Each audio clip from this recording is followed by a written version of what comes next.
Hi friends, എല്ലാവർക്കും Easter ദിന ആശംസകൾ. പുതിയൊരു വീഡിയോയിലേക്ക് ഏവർക്കും സ്വാഗതം. അപ്പം നമ്മളിന്ന് ഈസ്റ്റർ അല്ലേ, രാവിലെ പാലപ്പവും ബീഫ് കുറുമയാണ് ഉണ്ടാക്കുന്നത്. ബീഫെല്ലാം കഴുകി വൃത്തിയാക്കി വെച്ചു. അതോടൊപ്പം തന്നെ തേങ്ങാപ്പാലും സെറ്റാക്കി വെച്ചു.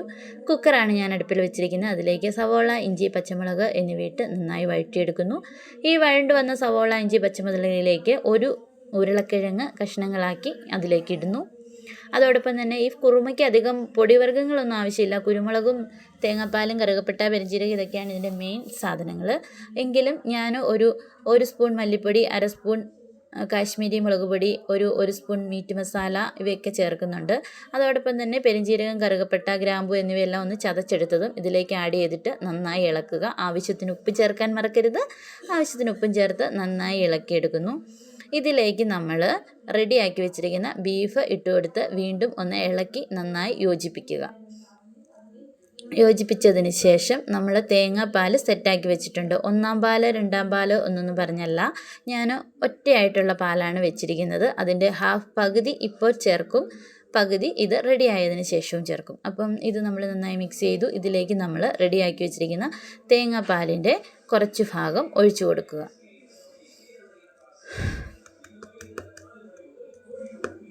തേങ്ങാപ്പാൽ ഒഴിച്ചു കൊടുത്തതിന് ശേഷം കുക്കർ ഒന്നുകൂടി ഒന്ന് ഇളക്കിയതിന് ശേഷം കുക്കർ അടച്ചു വെച്ച് നന്നായി വേവിക്കുക. ബാക്കി തേങ്ങാപ്പാൽ നമുക്ക് ആവശ്യമുണ്ട്.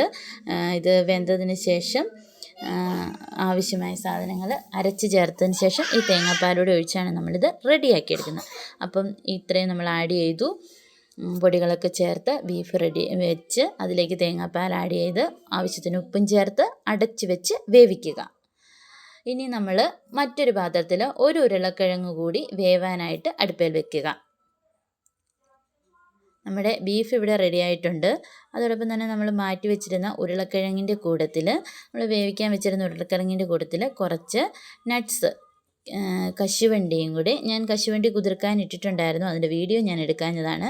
അതും ആ ഉരുളക്കിഴങ്ങും വെന്ത ഉരുളക്കിഴങ്ങും കൂടി നന്നായി അരച്ചെടുത്ത ഒരു മിക്സ്, ഇങ്ങനെ നല്ല പേസ്റ്റ് പരുവത്തിൽ അരച്ചെടുക്കണം.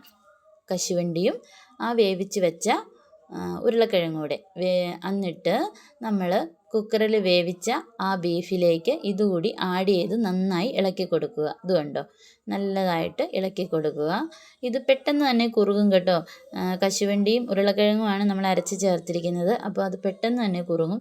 ഇത് കുറുകി വരുമ്പോഴത്തേനും നമ്മൾ മാറ്റി വെച്ചിരിക്കുന്ന ആ തേങ്ങാപ്പാൽ കൂടി ഒഴിച്ച് ഒന്ന് നന്നായിട്ട് ഇളക്കി കൊടുക്കുക. അപ്പം നന്നായി ഇളക്കി കഴിയുമ്പം ഒരു തിള വരുമ്പോഴത്തേനും അത് കുറുകും. എന്നിട്ട് തീ ഓഫ് ചെയ്യുക. അപ്പോഴത്തേനും മറ്റൊരു ചട്ടിയിൽ എണ്ണയൊഴിച്ച് കടുകിട്ട് കറിവേപ്പില ഇട്ട് അതിലേക്ക് ഒഴിക്കുക. അപ്പം നമ്മുടെ ടേസ്റ്റിയായ ബീഫ് കുറുമ ഇവിടെ സെറ്റ്.